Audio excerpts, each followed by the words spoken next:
writing or thinking about urban watersheds and changing mindsets, but eventually I moved towards my own personal life, broadly personal way of thinking about water issues. So I try to put my ideas into three parts. One is about my background, my experience, and then life and things like that. And the second part is my insights from my limited work in urban context, particularly Hyderabad city, and the main topic, urban watersheds. So that is the second part. And third part is largely some kind of reflection, at an individual level, both rights and responsibilities at a community level, at a personal level, from water governance point of view broadly. So that is how I try to organize my thoughts. Let's go part by part. I'm a trained civil engineer and environmental planner. I have about 32 years experience of work in rural India, mainly on watershed, participatory groundwater management, drinking water sanitation, hygiene, and also irrigation, water conservation. Those are the kind of areas, themes on which I work. My specific expertise is on capacity building, advocacy, networking, research, documentation.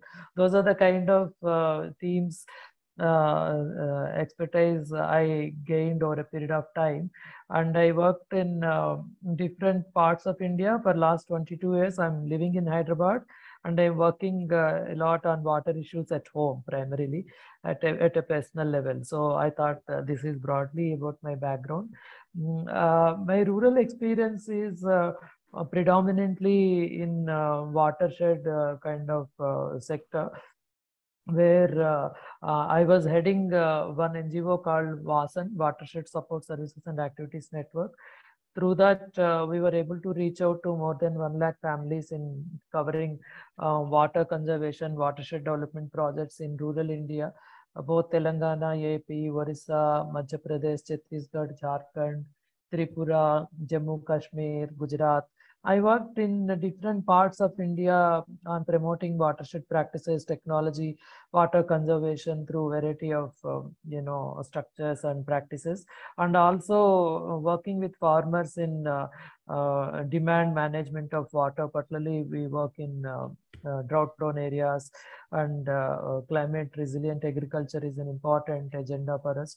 So we worked on these issues through cooperatives of farmers, and we also build capacities of local cadre to measure water, estimate water resources, conduct water audits, and then regulate water in a time-bound manner, following certain calendars among communities of water users, sharing of groundwater, promoted variety of things, a variety of water-sensitive practices, I should say, including production of crops like low water consuming crops like millets, pulses, vegetables and things like that. I also worked on wash sector, promoted total sanitation, hygiene, and drinking water facilities in almost 50 villages directly. I was handling these projects as a project manager. I was also working with a network of other NGOs and governments. Through that, I could reach out to several parts of India. So, I mean, this is a typical diagram that we show on watershed program, where you have some kind of ridge line, and then there are drainage lines where rainwater follows through the streams of streams on the ground, and then they flow from top to bottom. And in that process, we have variety of water harvesting structures, soil moisture conservation works through groups of people as indicated in the diagram. And these groups of people come together and then plan about a particular geography where they belong to, and then they conserve water, soil, plantation, adopt good practices on agriculture, regulate demand and things like that. That is how we worked in several parts of India, and executed and supported watershed development programs. That's about rural context. That occupied about almost 30 years of my life, professional life. For last couple of years or last 3 years, I started working in urban context, also urban watersheds.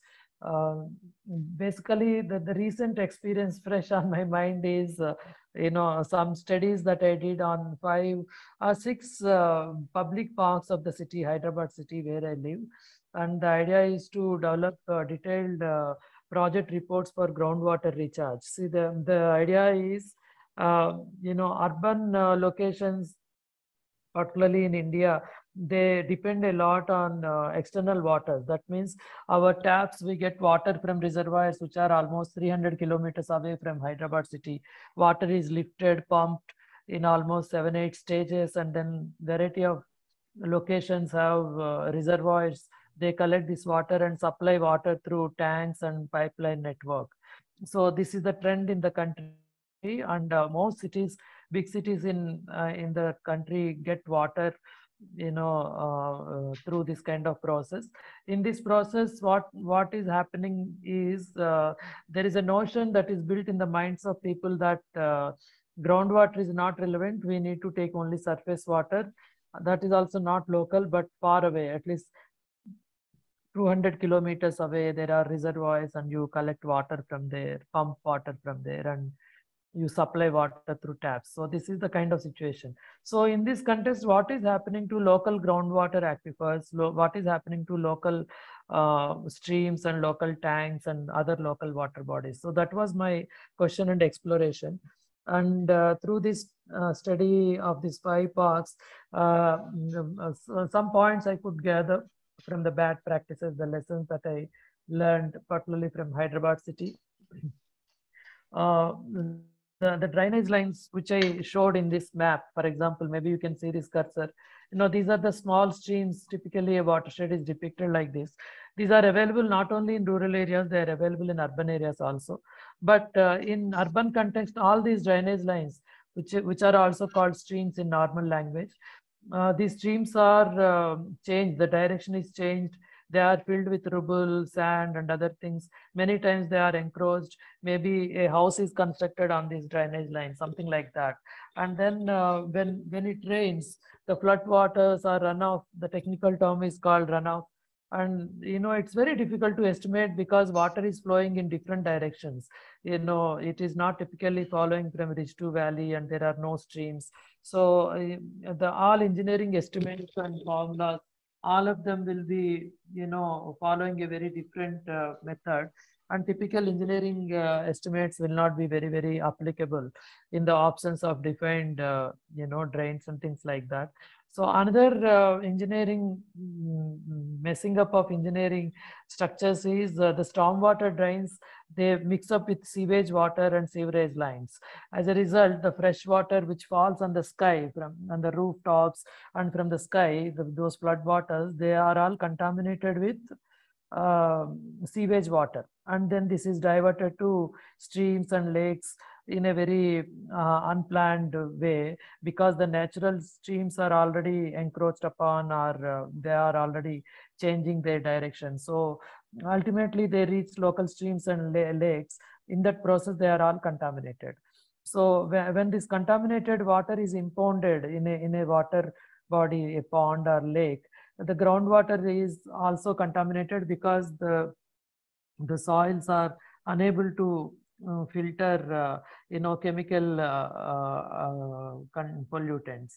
Similarly, even pathogens, E. coli and other kind of pathogens are also found in groundwater, because certain geological structures, aquifers, they have cracks and fractured zones. They are not necessarily filtering the water, but they are only carrying the water, conveying the water. The contaminated water goes to any place. So this is the kind of practice that I observed in this process. And many citizens around these water bodies, public parks, they are completely oblivious of this particular phenomena. And municipal authorities do not have any proper plans to protect water bodies, particularly groundwater. So this is the kind of practice which is very bad that I observed through this process. And then some of the good practices are also there from this sample that I did.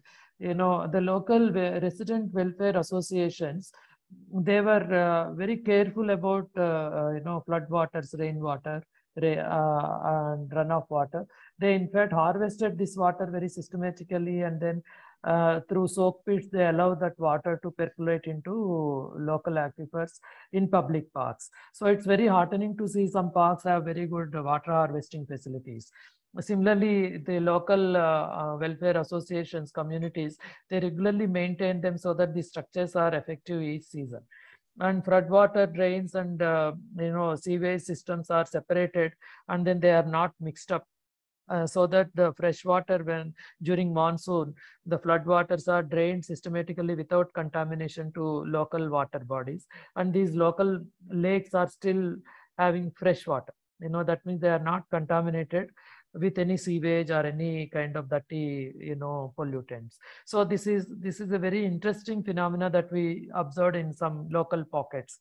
Because of this practice of systematic storm drains, urban flooding is also minimized, and then groundwater is actually recharged. So I thought it's a very heartening practice, practices actually that we could see in this process.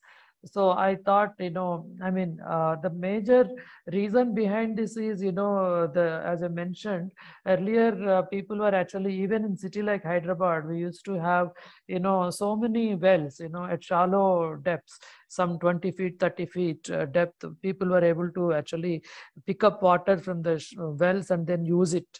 But now, because of the shift from groundwater to local water bodies to surface waters, which are a few hundreds of kilometers away from the city, the local waters are completely neglected. And then water is also supplied free of cost to the homes. That is the current political disposition. And then we see so much of urban flooding. A small rainfall, of even 1 centimeter, 2 centimeters rainfall can flood major parts of the city and create major traffic jams for few hours. And then entire roads will be similar to pools of they are similar to water bodies like lakes or ponds. And then there is water scarcity during summer. There is urban flooding during monsoon. We live in these contradictions because of this. And informal studies indicate that poorer people in the cities are suffering most. They still have to pay higher price for water. They have to waste their day for collecting water. There is a lot of uncertainty about water availability in their colonies and things like that. So all streams and water bodies, majority of them, not all contaminated, they are polluted. And in some locations, groundwater is depleted and also polluted. And shallow aquifers are there, but they are not properly harvested. So I think it's a paradox that we are living in. A city of 100 crore population with almost 1,000 square kilometers of area has a pride. We are actually contaminating a majority of our local water bodies, while we import water from few hundreds of kilometers away from reservoirs which are few hundred kilometers away, and then the water demand is only expected to go high. So I think this is the kind of context, this is the kind of scenario we are living in.